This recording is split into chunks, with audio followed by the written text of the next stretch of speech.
Congressman Khanna, who serves on the House Oversight Committee, which is helping to lead the impeachment inquiry into the president. Congressman, thanks for joining us. You heard the president earlier today, just out in the open, call for Ukraine and now China to investigate former Vice President Biden and his son. Is that against the law?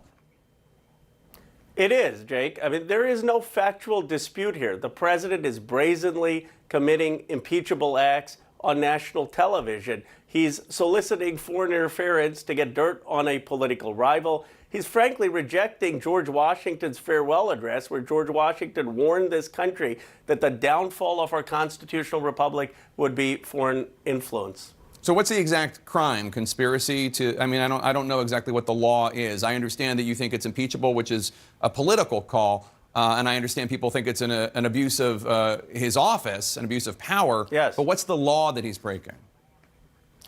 Well, as you know, Richard Nixon, one of the articles of impeachment was for abuse of office, abuse of your constitutional oath. And that is the central case against the president, that he's abused his oath of office. He hasn't protected our Constitution. Now, are there possible criminal violations as well? That can be looked into, but you don't need that for an impeachment. What you need is an article saying that he's abused his office and violated his oath. Take a listen to something else President Trump said.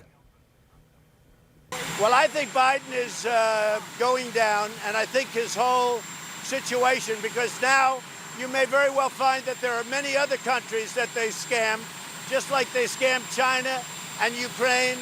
And basically, who are they really scamming? The USA, and it's not good. Just to be clear, the president's providing no evidence for these lies and smears. He's just saying whatever in front of the cameras, in front of the American people. What's your reaction when you hear that from the president? Allow this president to try to do to a Democrat what he did to Hillary Clinton. It's despicable. Democratic Congressman Max Rose, one of your colleagues, a Democrat from New York, announced yesterday that he now supports the impeachment inquiry, though he did have some words of caution. Take a listen.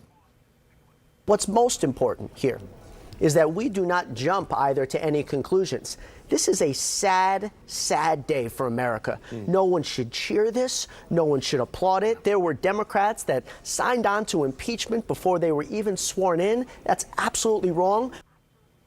Do you agree with the congressman? Do you see colleagues sometimes acting in a way that you think might undermine the seriousness of purpose of the impeachment inquiry?